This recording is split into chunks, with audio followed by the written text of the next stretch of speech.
everybody. It's Christy back again from Mentally Kills podcast. I have somebody very special I'd like you to meet today. His name is Simon, so I'm going to bring him out to meet you guys. Hi, Hi, CA. How you you? going? Good, thank you. Hello from the future. It's Monday lunchtime here. So. Yeah. So I like to, number one, thank you so much for your time and coming on. And number two, give you a few minutes to tell everybody about yourself and where you're from, since you're from the future. Thank you so much for having me. My name's Simon. I'm 39. I'm a husband. I'm a dad. I've got two little kids, 2 and 5. I'm a social worker, and I've got 30 years lived experience of mental illness. So I'm here to share my story today. And I live across the big blue in the Sunshine Coast in Queensland, Australia. So, that's me in a little bit of a nutshell. Awesome. And it's so amazing to hear. You said your kids are 2 and 5. Yes, they are.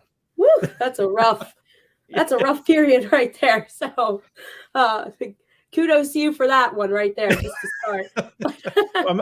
I'm vertical, so that's the main thing. So I know that's right. So, I know based on our conversation, you said that you struggle with OCD. Could you tell us a little more about that and any other conditions you might have an issue with? Yeah, so this year is 10 years since I was first diagnosed with obsessive compulsive disorder, depression and anxiety. But I've been living with that, particularly OCD, since I was 8 years old. And it's something that I've been living with pretty much every day since I was 8, so almost 30 years now. And I guess when I talk about OCD, a lot of people don't really understand what it is, even in 2022. So obsessive compulsive disorder, it starts with an obsessive thought, an obsession, which is like an intrusive thought that comes into our mind and creates a lot of distress. So my very first entry into OCD was this thought that I would lose my voice if I didn't speak for more than a minute. And this happened in the schoolyard. Another student came up to me and told me this, and I really believed it, that this was true. So I then spent the next, say, year and a half, 2 years humming to myself all day, every day, because I was petrified that I would lose my voice. So I had the obsessive thought, the lose my voice thought, and then I had the compulsive act or the compulsion or behavior, which was the humming part of it as well. And because I would do this for over an hour a day, so that's the diagnostic criteria for in the DSM-5, is this became a disorder, and I would do this all day, every day. But it's funny, I've only recently reflected on this now that I'm 39. I didn't realize that I wasn't doing this in my sleep. And OCD does that. It's a really weird condition because it can be so far-fetched and weird and quirky. But in your mind, you think this is very, very real, a very real thing. And so it's evolved over time. So that was my entry into OCD, and it's evolved over time. And when I was in my teenage years, it developed into a lot of checking behaviors. And I guess the humming was a checking behavior. Where I was checking, was my voice still there? But when I was about 13 or 14, my mum and dad split up. And we moved out. I moved out with my mum, with my little brother, and I essentially became the man of the house. And at nighttime, what I would do is I would spend hours on end checking every door and window was closed, because I had this obsessive thought that someone was going to break into our house and kill us, or take all of our stuff, steal all of our gear. And but I'd also check every appliance in the house. So I'd be checking the iron was off, the fridge was closed properly, the stove was off, the oven was off, because I also had this obsessive thought that we would burn alive in our sleep. So I would spend hours and hours and hours checking everything and I'd have to touch it and look at it, and I have to press on it in certain ways until it was just felt right. I'd go to bed, and then my mind would say, and this is the really annoying thing about obsessive compulsive disorder, it tricks you all the time, because it will say, Simon, you didn't check this door, or Simon, you didn't check this, the oven was off, or when you walked away, it unlocked or it magically turned itself on, So I would do this for hours on end every night, and that particular checking behavior still exists today, even though I'm 39, I've got a family and all this type of stuff. It's not as bad these days, but it's certainly when I'm anxious or I'm feeling depressed, it is pretty rampant. But it evolved into like my car as well, like checking that the handbrake's on so it doesn't roll down a hill and kill everybody, that the lights are off and so I don't get a flat battery. It sounds like these things are an everyday thing that everybody thinks about, but when you're, say, driving back to your house half an hour away to check that the door was locked or that the stove was off, or you walk away from your car, go to work, an hour later come back because you're like, oh, is the car still there? I've got to go do the checking behaviors again. These Yeah. things aren't such an everyday thing, a normal thing. And so these things, yeah, they exist today. And I think it comes down to, I guess, a overwhelming sense of the need for safety.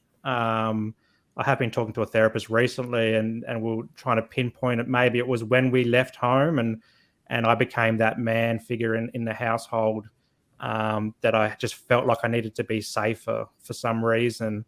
Now, none of these things have ever happened, never come true. So I've never lost my voice. The house has never burnt down. The car's never rolled down a hill and killed anybody or whatever. But in my mind, in the OCD mind, it's a very real thing. And it's petrifying. And for some people, it can mean staying locked in their room for years on end. I've just managed to try and work with it. But yeah, 10 years ago, I got the diagnosis, and then all of a sudden things started to make a little bit more sense in the world. A lot of people in the mental health space say, oh, my diagnosis doesn't define me.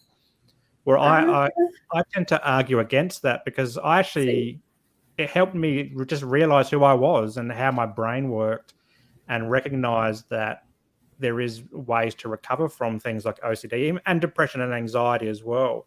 I guess the OCD is the main player in my life. It fuels everything else. But for 20 years, I didn't talk about it. I didn't know what it was, what was happening. I just thought it was just me. But it wasn't until my late 20s, and my wife said, that I was being a bit of a prick. I need to go get some help. And, so I did. I went and saw my doctor, and it was one of the hardest things to say to my doctor, I think I've got mental health issues. Yeah. But also one of the most liberating things, because then I could start a process of recovery through, therapy, through medication, through mindfulness. And then also now, using my, I guess, lived experience for my private practice to help other guys speak up as well. Right. A couple things I want to touch on before we move on. Number one, you brought a really new perspective, even for me, on OCD, because when people think OCD, and I know I'm not alone in this, we think like we're straightening pens out, and we all have those thoughts. Sometimes we're like, did we lock the door? But that's the difference. You don't just think, did I lock the door? You have to go back and check that door. And if you have to do it 3, 4, 5 times, you have to do it. That's the difference. It's your brain is in this cycle, kind of like starting a car, but it won't turn over. You won't turn over into the idea that, yes, I absolutely locked that door. And I went back twice to check it. Your brain's like, no, you didn't. No, you didn't. No, you didn't. That's those intrusive thoughts. So I'm really glad you're bringing that perspective, because I've learned a lot too in the last 5 minutes. All right, we're only 9 minutes in, man. I'm not supposed to be learning this quickly. But another thing I wanted to touch on too is that you said, and I agreed with, and I just want to wholeheartedly let you know that I agree, is someone said my mental illness does not define me. No, it doesn't. But it helps you understand a little bit why you behave the way you do, and it helps you give you a better understanding of yourself. It's not the full definition of who you are, but it is a part of you. So, I'm really glad you said that too, because a lot of people, when they hear mental health issues, you're automatically thrown in the crazy category. The unsavable, on the side. But now it's becoming a little more easier to talk about, especially now that COVID has happened. Everybody was kind of locked in the house, and it was like, hey, I'm kind of toxic to myself, like people didn't realize that beforehand because we're so busy with our day to day. But when we had no option but to be shut down to kind of deal with our parts, so to speak, or I had somebody on my show recently, we decided that's called moldy chicken. That's our moldy chicken we have to deal with. But once we had to face that now there's a rise in people speaking up about it and being loud and proud about it and seeking out help. So, with that being said, you also said that you're in therapy for it too. Yeah, I've been Is it in a little therapy. delayed? Sorry, you just cut out a little bit there.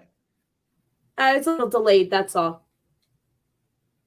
Yeah, no. So therapy is something that it started for me 10 years ago, and started off with seeing a psychologist and going through different assessments and so forth, getting onto different medications and trying to find the right one for me, because it's a bit of a pathway to find the one that suits your body as well. Like some make you Always. gain weight, some make you lose your sexual drive, some make you just feel foggy. And over the years, I've probably been on 6, 7, 8 different types just to find the right one. And I've been through different therapists. So I've been to psychologists, I've been to psychiatrists, counselors, mental health social workers, you name it, I've done it. But particularly I started one process for OCD last year, actually, called exposure and response prevention, which is apparently the gold standard for OCD treatment. And the idea around it is that you purposely expose yourself to the trigger to generate the anxiety and the obsessive thought. And then the whole idea is to sit with that and avoid doing the response. So avoid doing the compulsive behavior, to try and Oh, show your mind that I'm not going to check that door 500 times tonight. I might only do it 400 times or 300, and then slowly build up your capacity to manage through that. So yeah, I did a bit of that last year, and that was really helpful. I just want to Um, ask a quick question about that, and I don't mean to cut you yeah, off because I've never heard of that. Now, you do this with your medical professional, like in the room with them? Is yeah. that So something? we Okay. Okay. trialed a few different things. For me, it's quite difficult because all of mine happen at night time. So it's going to be Right. weird for my therapist to be in my home at A little night bit. time A little for bit. the predominant one. But we were able to do something with my car, for example. So my car is a daytime thing. So what we did was I have to put the handbrake on. I have to, even if it's a flat surface. I have to do Oh, that, and I right. have to check the lights are off. That's something I have to do. So we went out to the car park and we took the handbrake off, and I closed the door and I didn't look at it. I didn't look at the lights or anything. And we walked 10 meters away, only 10 meters away, back to the car. And this is provoking me a whole lot of anxiety and obsessive thoughts that, okay, is the Yeah. car going to suddenly roll away, even though it was flat surface? Is something going to happen with the lights and all that? And it didn't. And, that's the nature of OCD. These things don't generally happen that you think about. And over a period of time, the anxiety peaks and then it comes down, and that's what you want to live through. You want to get over that peak and come down naturally, and then go, okay, the car didn't roll down and kill anybody, even though Yeah. it was on a flat surface and so forth. And that was one way we did do it. Another way we actually did it with virtual reality headset, actually. So Wow. I get a lot of social anxiety as well, and so the virtual reality thing was me on a train, and people were looking at me. So one of the things that fuels in my anxiety is why people are looking at me. Are they going to hurt me? Are they going to beat Okay. me up, or are they going to stab me, or whatever? It didn't Paranoia. work. It didn't so work for me because I've grown up playing video games, so I kind of felt like I was just in a video game. So that didn't work for me, but I know it does work for other people. So that was another strategy we used, and the other one was just taking the stuff that we talked about in therapy and doing it at home. So with OCD, you have to do things in a particular order. You have to. Right. For me, it's it could be checking the front door first, and then checking my kids' rooms, and then checking the roller door or whatever in a certain order. So one of the strategies we used was mixing that order up on purpose. So then it's retaking the control back from my brain, saying, no, I don't have to go A, B, C. I can go A, C, B, and Right. just mixing it up like that. So that was in one strategy, and then another strategy was actually forgetting one of the steps. So actually removing B out of the cycle. So not checking that Jesus. toilet bathroom window, because I might obsess that someone's going to come through it, but actually stopping myself and going, I'm not even going to go into that room. It's going to be Yeah. what's going to be, and we'll see what happens. So there's those types of aspects. There's also another one, and this was a bit of a funny one because this is in the middle of the night and everyone's asleep and I'm up doing this checking. And it's actually saying, like, I find myself at the front door and we just name it. We talk about it. And so it's like me talking to myself in the hallway. But it's like, Simon, you're at the front door. Your OCD is telling you to check this. And Yeah. by doing that, we take it out of our brain and we make it real because we've given it a voice and we're giving it a name. It's like when you have an intrusive thought and you write it on a piece of paper and then you Yeah. scrunch up that piece of paper and throw it away. It's a very Yep. similar concept, but you're putting it out into the universe, turning it into just words, and then it kind of disempowers the thought because it's no longer in your head. So that one was a bit tricky because I didn't want to wake everyone up with me just mumbling in the hallway, talking to a door. Your wife might get a little more concerned. Yeah, I can understand that. Yeah. But yeah, so I these are some of the actually, strategies I do, and yeah, so I practice them as whenever I feel I need to. Some days are good, some days are bad. I don't always get it right, but it's just I part of the actually have a process. question. So I have a Yeah. question with that because I've talked to a couple people with OCD and they've mentioned that writing it down on a piece of paper. So let's say you're doing your check and you're writing it down like a list. This is my check. This is what I'm about to check. Does it help you by writing that down and maybe skip any of them, or is it just like the same but now it's on paper? For me, it doesn't. That's not a process Okay. I follow, actually writing it down. It's just like that. But writing it down is actually, I use that for more of a stress management and anxiety process Yeah. as well. I've been through burnout as well in 2020, and writing it down actually is a great way to clear the mind as well. So I don't use it specific for OCD, but I do use it for anxiety and stress and stuff like that to just Okay. clear space in there. Yeah. Yeah, I write everything down because I have an emotional disorder. If I'm feeling anything, I'm like, all right, let me pull out my emotion wheel and I'm looking to see what it is. I'm going, is it this or is it something maybe that's not so bad, Yeah. And I'm just Yeah. like sitting there trying to gauge. But writing things down for me too also helps. I have anxiety as well. And I think it's a valuable tool because our heads get jumbled. And that's what causes anxiety and burnout because we forget things and we're not writing it down. And now I'm very like organized with my Google Calendar. Everything is in there. Everything. When I wash my hair, when I do my laundry, everything. So that's helpful too. But I'm glad that you mentioned like writing things down because that is very helpful. Yeah. So moving on, you did mention some strategies that you use too. Are there any kind of coping mechanisms that you use as well? So where you're in those, let's say, heightened sense moments that have helped you? I'm going to give you a bad one first, if that's all right. So, Of course, yeah. as a bloke, like, we really struggle to talk about things, and that's why I'm so passionate about men's mental health and OCD particularly. Is they call it the silent condition or the silent disorder because Yeah. it takes on average about 15 years for someone from the first symptom. So when I started humming to myself to the first treatment, it takes them about that long to open up about it because it's so scary. And there's Yeah. some really scary OCDs as well. Like I was talking to an OCD therapist on my podcast, and he was sharing about pedophilia OCD.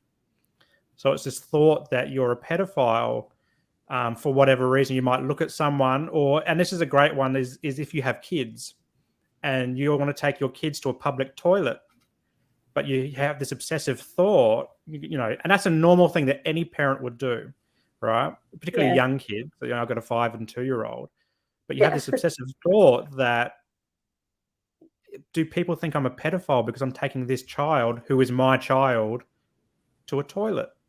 So then Wow, I've never heard of that. the compulsive act is, freaking you out, and it might be avoiding doing that as a parent. So you're avoiding doing your parental responsibilities because you're so obsessively worried about what people are thinking of you going into the toilets with your child. Like, so there's that pedophilia one. There's harm OCD. So you might be having a barbecue and you're cooking the barbecue and you pick up a knife and then you get this obsessive thought like I should stab that myself. whoa, That's that the or ones that I somebody get else. obsessed with. Yeah, Yeah. that or somebody else. Thoughts. So then what you do as a compulsive act is you put the knife down, you don't touch knives. Yep. Or you get somebody else to touch a knife, so you're then deferring the OCD to somebody else. So, so they can be quite distressing, and mine are around safety. Like, am I going to get killed? Am I going to kill somebody else through my Right. actions? But we don't believe it. Like, it's just something that happens. We don't believe it. We don't want to hurt ourselves. We don't want to have sex with our kids because we take them to the toilet. No, we don't want to stab someone at the barbecue. It's just we just don't know how to deal with it. We don't know how to let it go. So for years, I drank beer. I'd get to the end of a night, if my mind was racing so much, the only way to stop it, for me, it felt like, was drinking. And so I'd drink some beers on the couch while I'm watching TV. Some nights I'd get drunk, but other nights I wouldn't get drunk, and just to take the edge off. So this is a coping mechanism that I had, and a lot of guys, we in Australia, we have a drinking culture. So are you masking a mental health condition, or are you just being an Aussie bloke? So it's hard to differentiate that. I'm but sorry, a lot I of love people do that. The bloke. The bloke makes me smile. Not what you're saying. Sorry. So, yeah, I wanted to clarify. And we do that. Like, so we've got that component. So I drank, but over the years, more healthier options. And I recognize that I drank too much, and I still do drink too much as it is. So it's an unhealthy one, but it's something that we need to be mindful of when, we are trying to live with mental illness and recover, is like, where in our lives aren't we showing up the way that we want to show up? So are we drinking too much? Are we not eating the right foods? Are we not exercising? Now, exercising is an amazing coping strategy, because when you get outside, vitamin D is just magical. It makes you feel good. But if you add that into walking or running or swimming or whatever your jam is outside, gardening, it just releases some amazing endorphins to make you feel good. And it does slow the brain down. It slows my brain down. And so when I've gone for a run, I get, if I'm feeling stressed and then I go for a run, for example, around the park, I just get back and I feel just relaxed. Things have slowed down and so forth. So exercise is a great, easy one to do. Over the years, I've done talk therapy. I'm happy to chat, going to that first psychologist and saying, I've got OCD, depression, anxiety, was scary. But these days, I just find it easy because I've done it so much. It's kind of like, and this is part of my process, is trying to normalize mental health discussions in the same way that we normalize physical health discussions. Yes. So I grew up playing football, and injuries were a part and parcel of football. You might pull a hamstring or hurt your arm or whatever, and you just say, I'm going to go see a physio or a doctor about that and get that fixed. We don't do the same for mental health. It's very hush-hush. But for me now, I'm just like, yeah, I'm going to go see a psychologist, or I'm going to go see my GP and do a med review. What's wrong with that? Like, there's no shame in that. I've been doing it for 10 years. So by talk therapy is great. I've done the ERP, which we mentioned as well. Yeah. I've done meditation. So meditation is a great way to be in tune with your body and your mind and your spirit as well. Absolutely.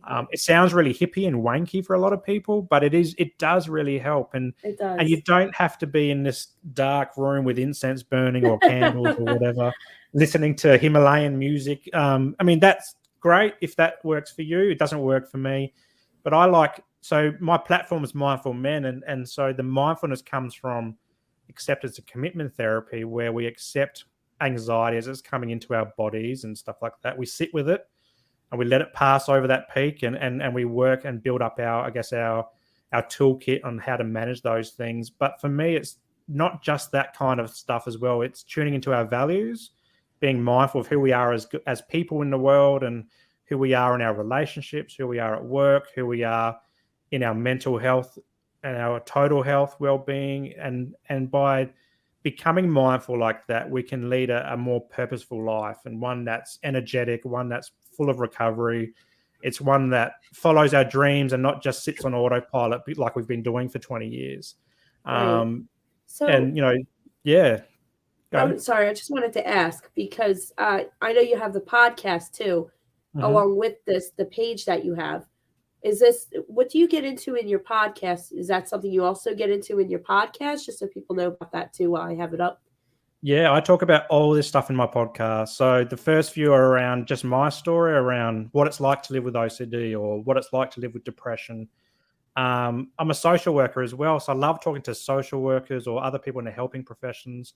The last one I did was with a forensic psychologist in Miami who's worked in Ooh, all these US prisons system, and just unpacking that and talking about men's mental health in a prison was just a fascinating discussion. And I've talked with another great one was with a social worker from Southern California, and we're talking about that Roe versus Wade change in the oh yeah, legislation around abortion, around gun control, around suicide, and she was a mum and a school social worker. So how that all fit in and how she perceived the world because of that. So I talk about everything and anything on the podcast. It is a mental okay. health derived podcast, but I don't always talk about mental health because that can be draining. But it is Yes, certainly a passion of yeah, mine. I totally get that. I was trying to fix your the ticker across the bottom to make sure to get your Instagram too. There you go. But it wasn't giving me the space. It was being very disrespectful. But that's really great, and I'm glad that there's a platform not only just for mental health in general, but just for men. It's really hard for men to say anything because they're supposed to be the strong one, the one you depend on. Like they're not allowed to have any weaknesses, according to society. But Yeah, I love seeing men step up and say, "No, guess what? I'm a little bit flawed, but I'm working on it." And like yeah, reaching that's out to right. help others. I think that's beautiful. Um, I mean, the only thing that I really have problems with now are the life coaches. Because I don't think you can be a coach if you're not a professional in something, and nobody is a professional in mental health. Nobody. There's not one single person. Nobody's got a perfect brain. So I always like to think of them as guides instead. So I Hmm. don't know if you offer do you offer coaching sessions with people, or do you just kind of have it's more just an open space to get No, so information or as a social worker, I'm actually a therapist, so I'm trained in okay. counselling. So I do provide more of a counselling service. I also Okay, provide cool. what's called capacity building support in our NDIS space. So the NDIS in Australia is the National Disability Insurance Scheme. So where people Okay, living cool. with disability, and that includes psychosocial disability or mental health, depends on who's funding it. But they can access therapeutic supports to build their capacity to be the person that they want to be, not the person they have to be because of disability. So Right. that could be working with people with autism or ADHD, could be with schizophrenia, bipolar, OCD as well. It could be people living with cerebral palsy or Down syndrome or whatever it is. Just because you're a disability doesn't mean you can't access the kind of support. So I do that as well, and the counselling and yeah, just through my podcast and through Instagram and Facebook, I just share my story because there's power in sharing stories and seeing that you're Yes. not alone in the world and that you're not the only person, living with OCD or depression or anxiety. And I'm glad you brought up that, I guess, that social construction of what it means to be a man, because men traditionally have been, I guess, conditioned to be that tough guy and not be weak and not show any emotions or cry or anything like that. Um, and when you think about suicide data as well, so in Australia, there's 8 Australians die each day of suicide, and 75% of those are male. And in the US, there's one death by suicide every 11 minutes, and the suicide rate is 4 times higher for men than women. So this is telling us that guys really struggle to open up about mental health. And mental health is not always the reason why people commit suicide or die from suicide, Of course but not. it would be, I would say that it'd be a significant contributor. I bottled it up for 20 years. And so I'm sure there's other guys out there that are bottling it up as well. And all I'd like to say is that it's okay to speak up. It's not weak. You're not any less of a man. And if I can inspire you to do that through my work, then I'll be very happy. So, Okay. Well, I do have one more question for you, and then I'll give you the floor to give your final words of inspiration before we wrap up. And that is, what's your biggest achievement despite your mental health conditions? Like, what are you most um, proud I'm most proud of just talking about it openly in this kind of public space. I didn't talk Yeah. about it for 20 years, and I've used it since that diagnosis in what 10 years ago to complete my masters of social work, and really go along a path that fills my cup. So I'm loving working in this mental health space.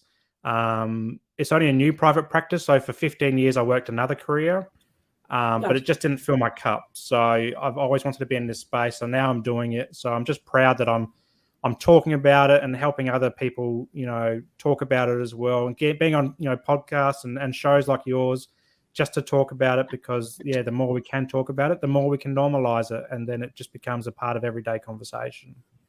Yeah. I love the way you said that too. It just didn't fill my cup. I love that. I Mm. love it. So I will drop myself out now and I'll give you a couple minutes to take the floor and just talk directly to people, tell them anything you want, and we'll stop you out and I'll wrap it up. We'll be all set. Okay? Awesome. Thank you so much. Yeah, of course.